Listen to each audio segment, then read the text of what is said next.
사울 왕이 하나님께 불순종함으로 하나님께 버림을 받았습니다. 그 이후로 사무엘은 슬픔에 잠겼고 또 하나님도 후회하셨다고 합니다.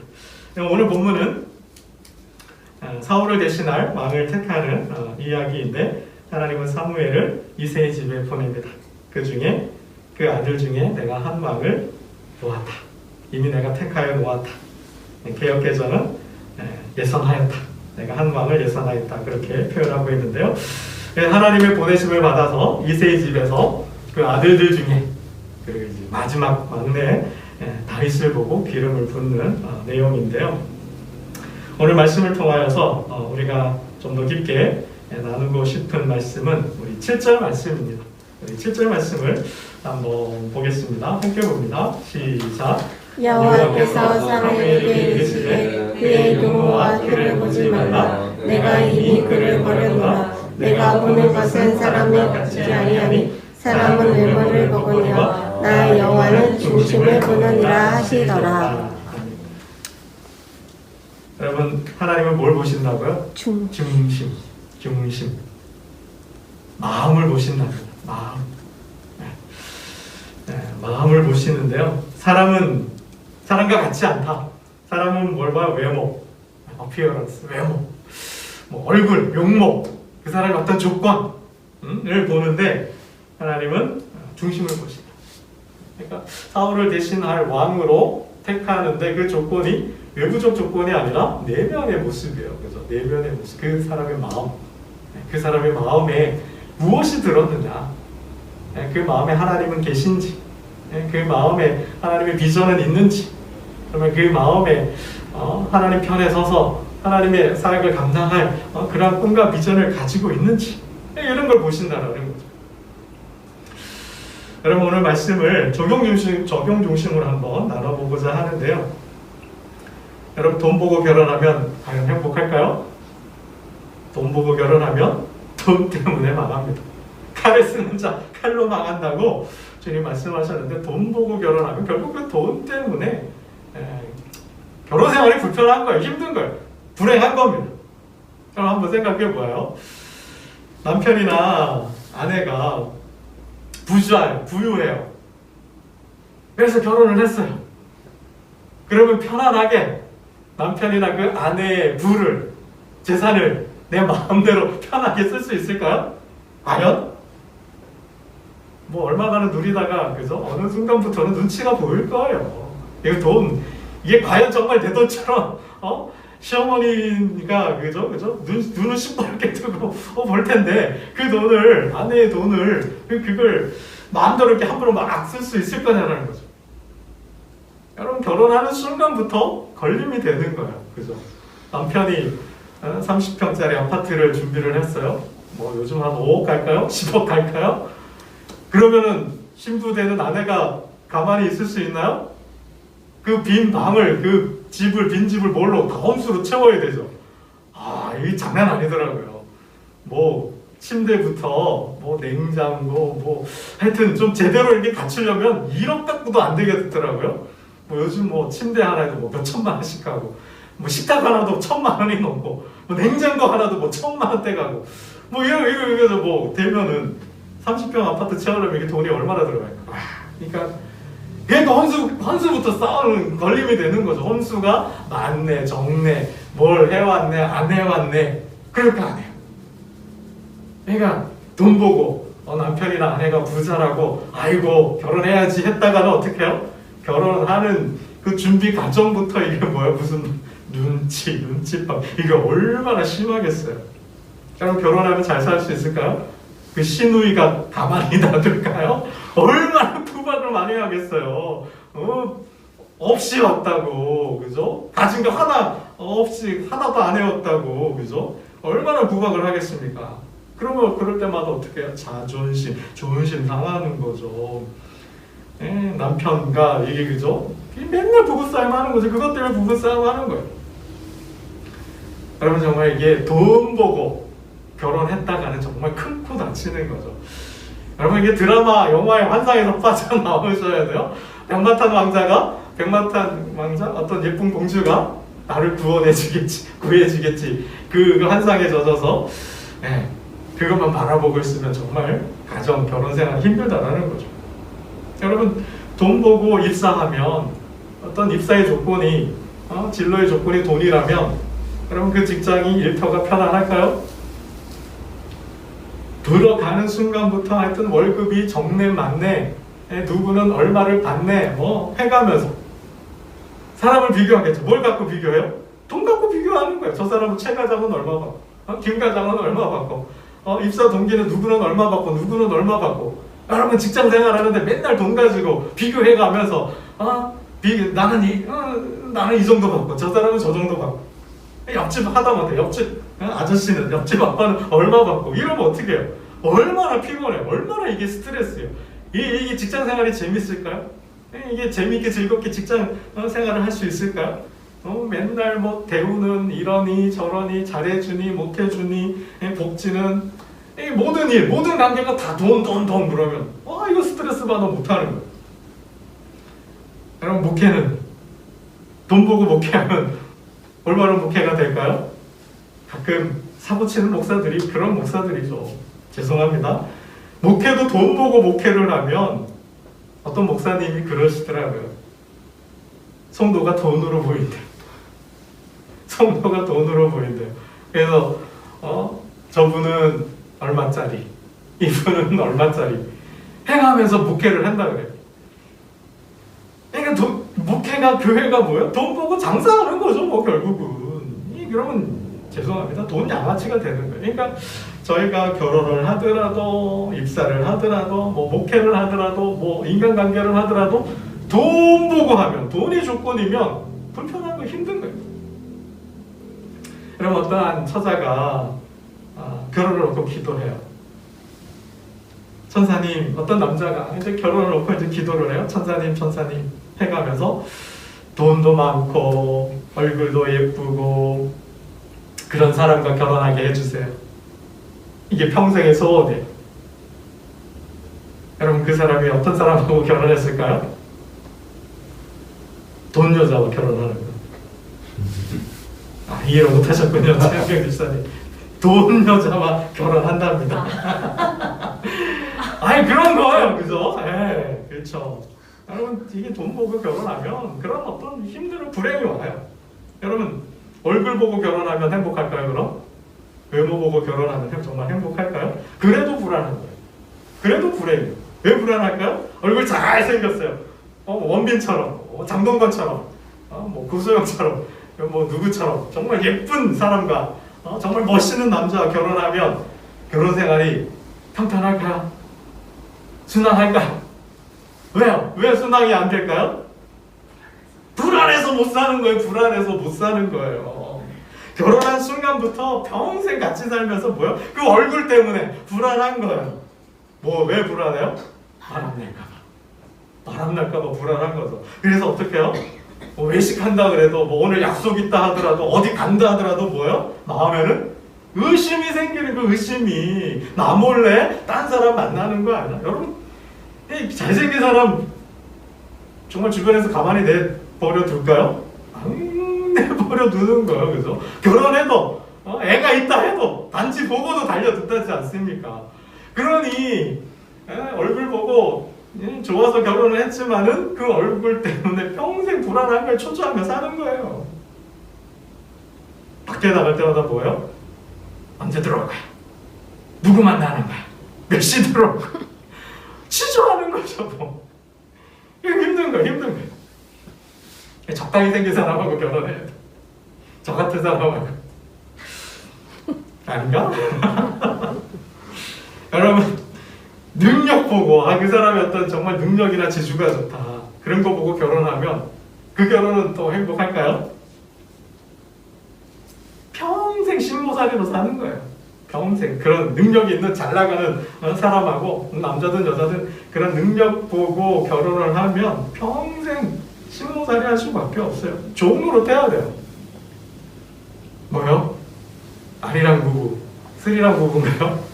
은맥이 주고 하는 것처럼 남편이나 아내가 너무 능력이 좋아서 실력이 좋아서 잘 나가면 어떻게 돼요? 맨날 해달라는 거죠. 요구하는 게 얼마나 많겠어요. 남편이나 아내만 바라보고 살겠죠. 그럼 어떻게 돼요? 나는 기죽고 남편이나 아내는 기가 사는 거예요.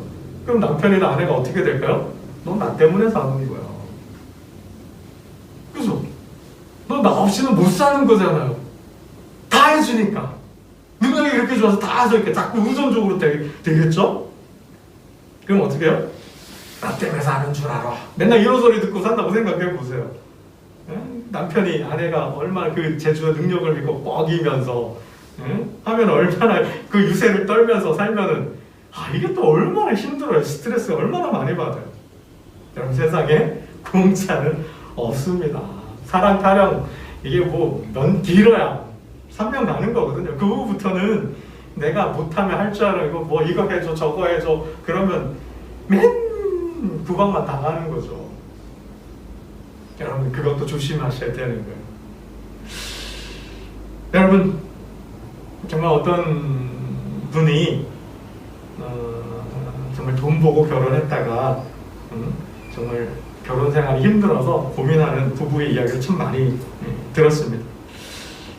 정말 남편이 잘 나갔어요. 부잣집이에요. 학벌도 좋고 부자인데 잘 사는데 이게 결혼하고 사업을 하다가 부도가 났어요. 경제적으로 어려움이 왔어요.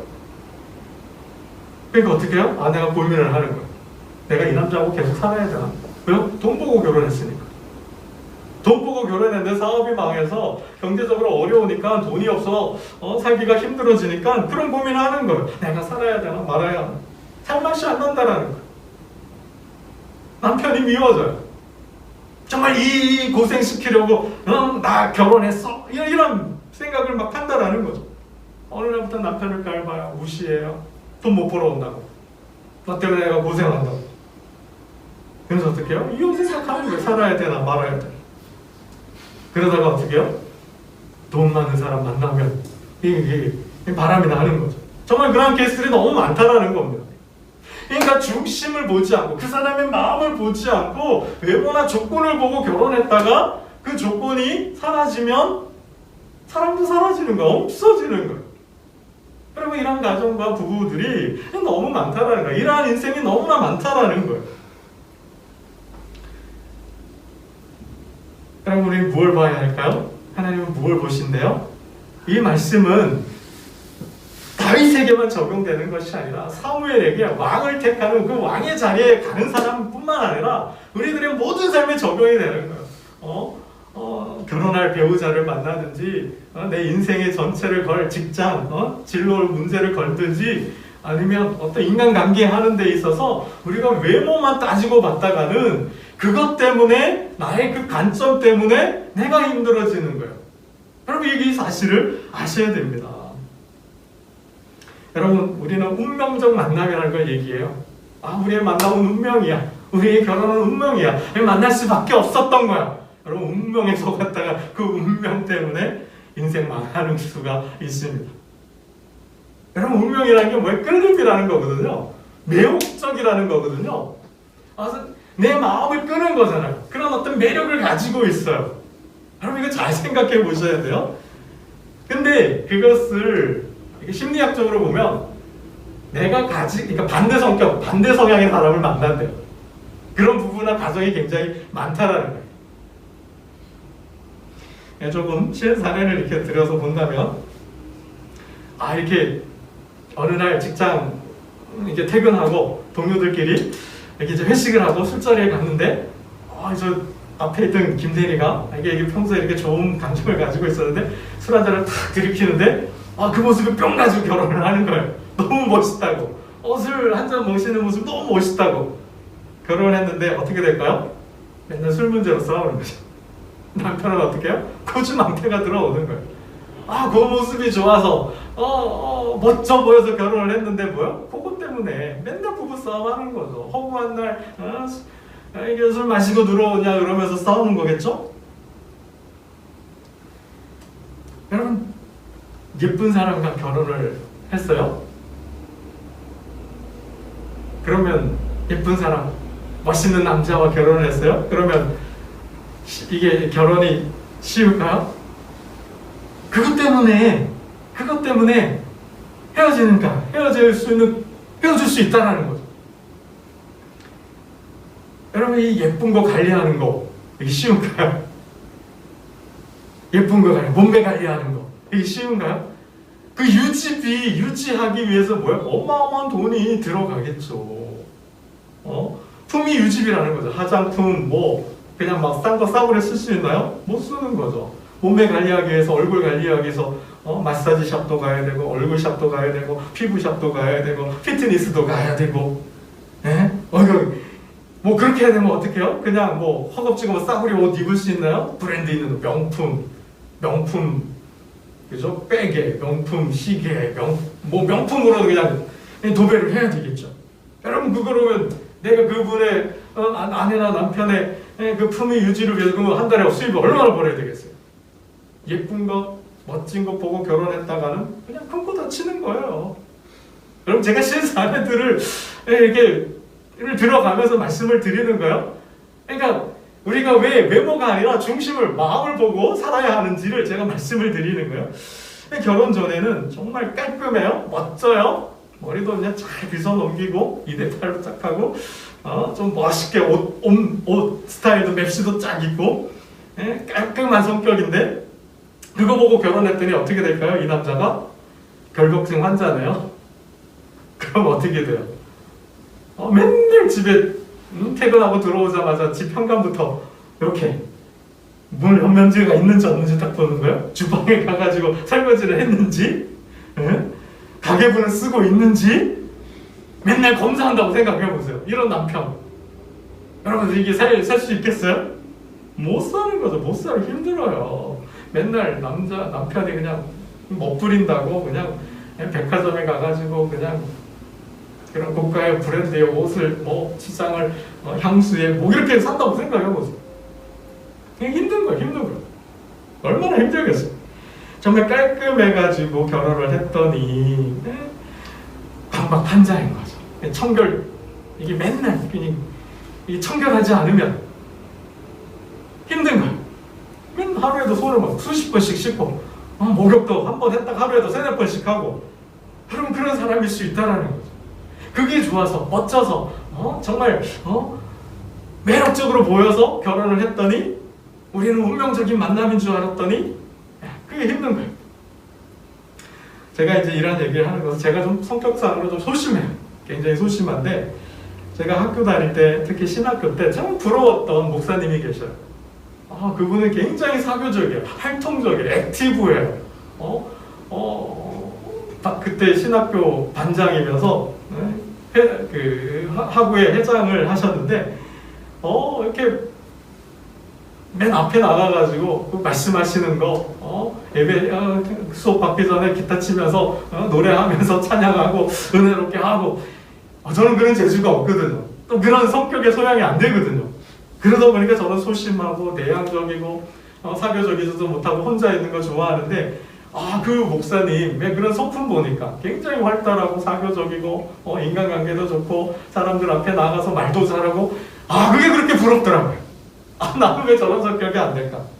그러니까 사람마다 다 성격이 있어요. 그런 사람을 만난대요. 나에게 없는 거, 내게 부족한 거, 내가 정말 이런 거 있었으면 좋겠다고 생각하는데 그런 사람 만나는 거죠. 근데 만나서 결혼하면 어떻게 해요? 그것 때문에 결혼 생활이 힘들어진다는 거예요. 이게 그것 때문에 힘들어진다는 거예요.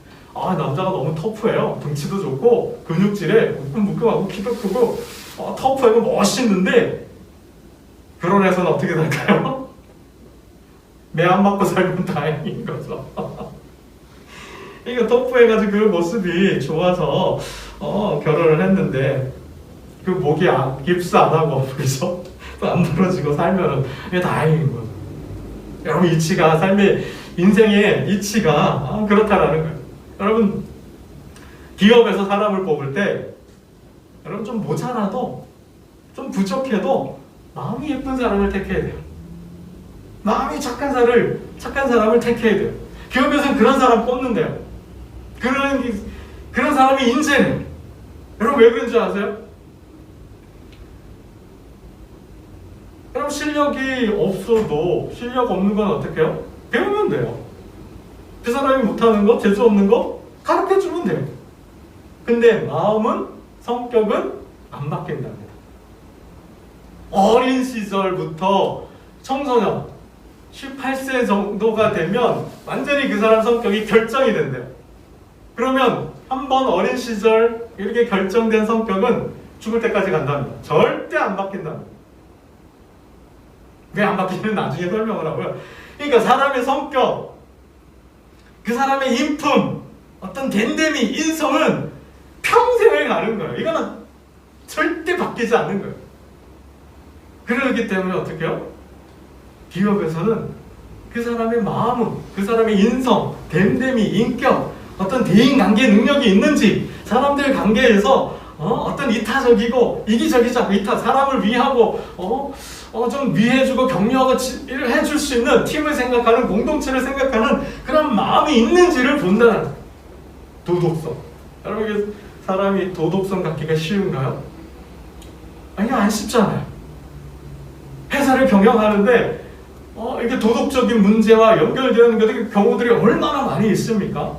거래처와 어떤 관계 속의 뇌물을 받는 문제와 함께, 그죠? 공동체에서 어떤 줄타기 하면 또 안 되잖아요. 팀워크를 깨는 일들을 하면 안 되잖아요. 승진을 위해서 어떤 뭔가를 위해서 사람을 속이고 하고 하면 안 되잖아요. 돈을 어느 교회에서 직원이 그냥 몇 억을 해먹는데도 모르고 그러면 안 되잖아요.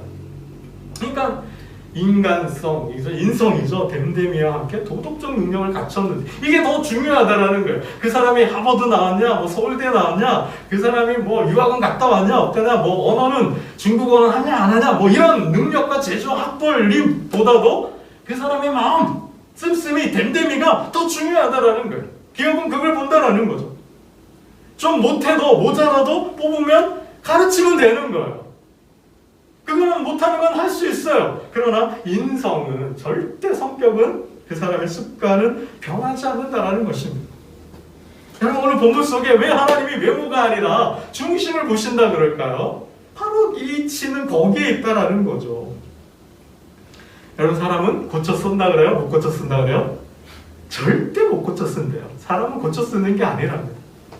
고칠 수가 없다네. 고칠 수도 없어요. 여러분, 하버드 나오고 학벌 좋고 실력 있고 능력 있는 사람 뽑아놓으면 어떻게 될까요? 거드림이나 펴겠죠. 잘난 척이나 하겠죠. 머리 굵다고 안다고 빳빳하게, 그죠? 네 가지도 없고 예의도 없는 그런 사람은요, 이 예의가 가르쳐질까요? 쉽게? 이게 죄송한 말로 이게 네 가지가 이게 될까요? 이게 안 되는 거예요. 쉽게 안 되는 거예요. 그거는 그 사람의 어려서부터 몸에 밴 성격이고 삶의 양식이기 때문에 이건 안 바뀌어진다는 거예요. 오히려 지적하면 너 왜 그러니 하면 어떻게 될까요? 되돌겠죠. 성내면서. 그러니까 힘든 거예요. 이게 조직 생활이 안 되는 거죠. 공동체 생활이 안 되는 거죠. 여러분, 그래서 하나님은 리더를 뽑으실 때, 하나님의 일을 할 사람을 택할 때 뭘 봐요? 회사 조건 안 보는 거예요. 그가 부자인지 가난한지, 집안은 어느 집안인지, 학벌은 어딘지, 능력은 있는지 없는지, 얼굴은 잘생겼는지 없는지, 이거 안 보신다라는 거예요. 그거 봐봐야 뭐예요? 그것 때문에 망하니까. 그래서 뭐예요? 하나님은 마음, 그 중심을 보신다 하십니다. 여러분, 우리 6절 7절 말씀을 읽고 다시 말씀을 맺겠는데요. 6절 7절 함께 보겠습니다. 6절 7절 우리 다시 봅니다. 시작. 그들이 봄에 사무엘이 엘리압을 보고 마음에 이르기를 여호와의 기름 부으실 자가 과연 주님 앞에 있구나 하였더니, 여호와께서 사무엘에게 이르시되 그의 용모와 키를 보지 말라. 내가 이미 그를 버렸노라. 내가 보는 것은 사람과 같지 아니하니 사람은 외모를 보거니와 나 여호와의 중심을 보느니라 하시더라. 여러분, 사람은 어쩔 수 없어요. 외모에 끌리게 되어 있어요. 마음이 더 가요. 마음은 보이지 않고 마음을 경험하고 겪기에는 시간도 많이 걸려요. 그렇기 때문에 쉽게 판단할 수도 없어요. 그러나 거기에 외모에 속으면 안 된다는 거죠. 어떻게든 그 사람의 마음 중심, 여러분, 그 마음을 볼 수 있어야 된다는 거죠. 정말 마음과 마음이 통하고 마음과 마음을 위로해주고 마음과 마음으로 세워주고 격려해주고 이끌어갈 수 있는 그런 사람이 정말 중요하다라는 거죠. 그런 사람이 가정을 살려요. 그런 사람이 직장과 일터를 조화롭고 화목하게 만들어요. 그런 사람이 엄마는 대인관계를 이끌어서 모든 사람을 기쁘게 해요. 여러분, 하나님은 그 마음을 보시는데 하나님이 있는지 없는지, 하나님이 있는지 세상이 있는지, 정말 그 마음에 하나님의 뜻이 있는지 아니면 자신의 뜻인지, 정말 그 마음에 하나님의 꿈과 비전이 있는지 아니면 세상의 꿈을 가졌는지 하나님은 보신다 하십니다. 하나님의 시각, 하나님의 시선으로 정말 그 마음을 중심으로 마음을 보고 가정의 화목과 직장과 일터를 든든히 세워가는 저와 여러분 되시기를 주님의 이름으로 축원합니다. 기도드리겠습니다. 하나님 아버지, 사울이 버림을 받고 이스라엘